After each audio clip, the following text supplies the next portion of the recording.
And if you wanted to know the turnover, basically 365 divided by days sales, that's going to give you inventory turnover. Right?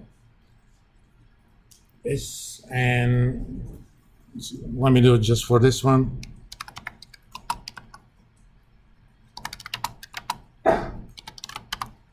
Divided by 116.9. So 312. So Pfizer rolls over its inventory a little bit over 3 times a year. Of course, the same number is going to be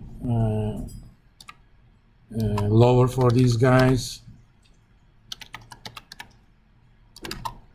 It's only $1.50, right?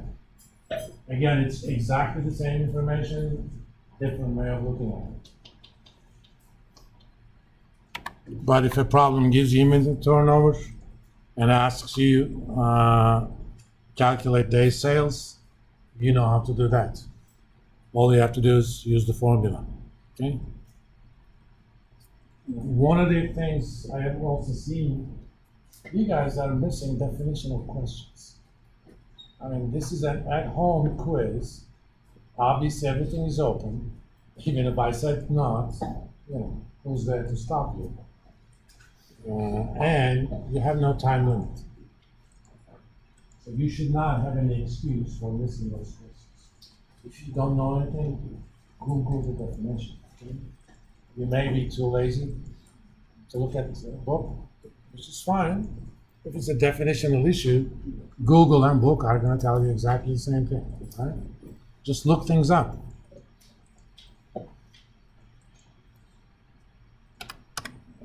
And some of you have numerical dyslexia. I've seen one person where the answer was 5,400 in an open-ended, but they answered 45. There is no way you could get 4,500. So I basically give it to you guys. But I'm basically assuming that's what you meant. Sometimes it's obvious that you actually entered the number wrong, because you get the last 2 digits right, but the first 2 digits are not right. I mean, the answer is, for example, 82.50.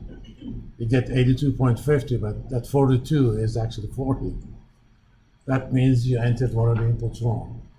So if you look at them, even though Blackboard says you answered it incorrectly, but you see a point more than 0, that's typically what happened. I mean, I haven't gotten the average for this section, but I was happy with the other section. They were done on Friday. The average was 75% pretty much.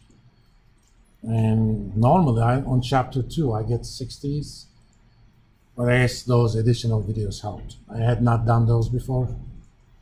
Now teaching 2 sections of the same class, and basically leveraging my time. Now, another one of those is called total asset turnover.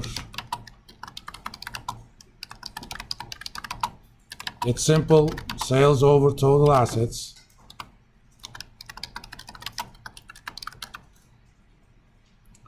There is another way we look at this. We don't look at the 365 thingy. It's called capital intensity ratio.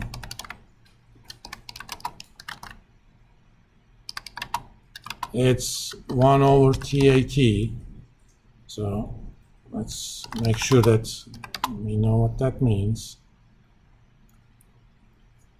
And this is also known as CAR. Obviously, 1 over TAT is total assets over sales. If you needed to calculate it directly, but if you already had total asset turnover, all you have to do is flip it around. Again, these two contain exactly the same information, different way of looking at it.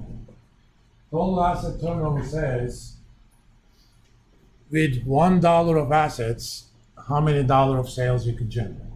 The higher is that number, the better it is. Okay? You know, I have 2 firms. One has a TAT of 2, the other has 4. Again, not going into the book value of assets issues, the firm with a 4 is a lot more efficient. They don't need as much capital to generate the same amount of sales. So the higher is TAT, the better it is. On capital intensity ratio, you want that low. It basically says for $1 of sales, how many dollars of assets do you need? Again, it's exactly the same information, whether you look at it this way or you look at it this way. I mean, I can read writing and math upside down, but whether it's upside down or sideways, it doesn't matter. There's an old Turkic script. It's based on Runic. In fact, I used to be able to read, write, and speak that language. It's a dead language.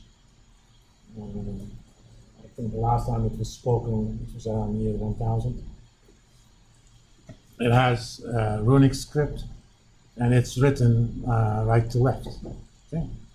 But you can also write it left to right. It's the exact same meaning. It's how you read it is the only thing that differs. Now, let's calculate these for Pfizer.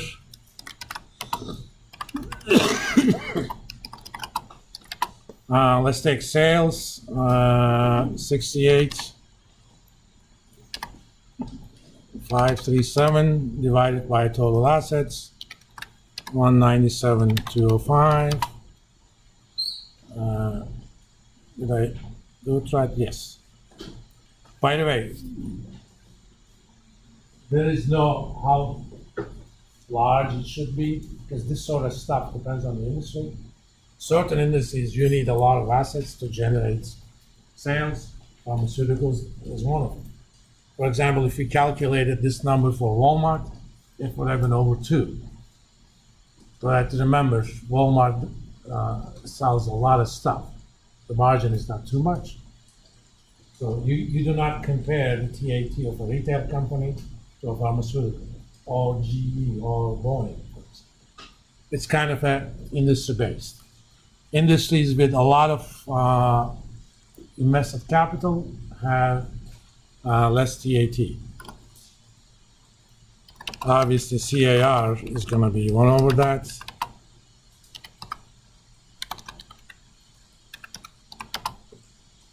So to generate $1 of sales, Pfizer needs $2.87 of assets.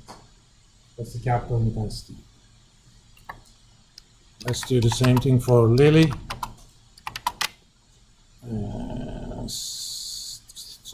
Sales 32,072. Assets are 49,489. They're actually better.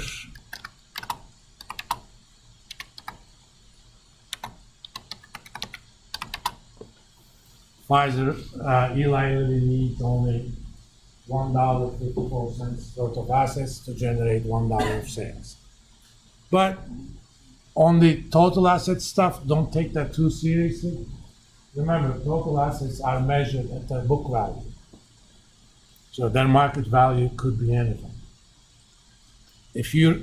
We're not going to cover it in this class, but for equity analysis purpose, suppose you wanted to generate something like this using market values. So let's call this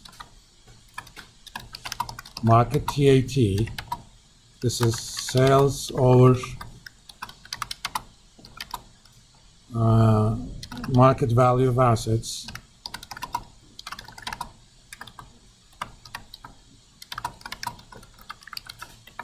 And you can approximate that as market cap or market value of equity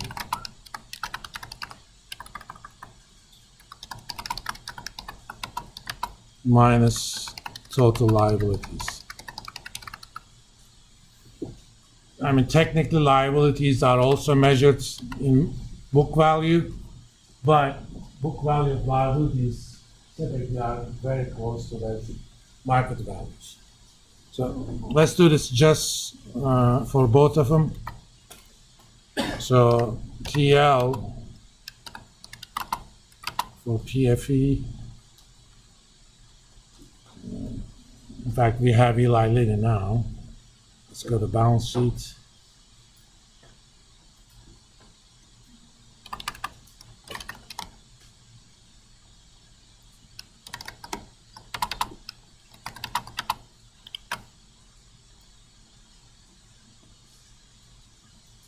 Where are you? Total liability.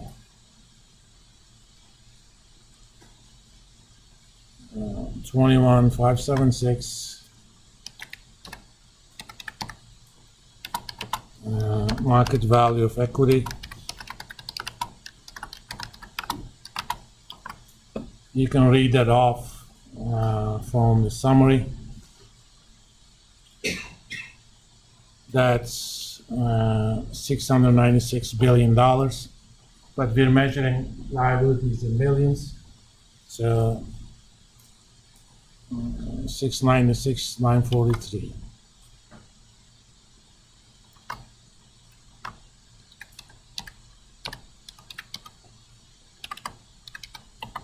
For Pfizer,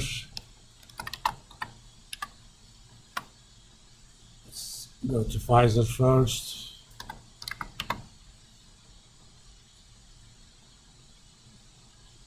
Pfizer is worth 156,265.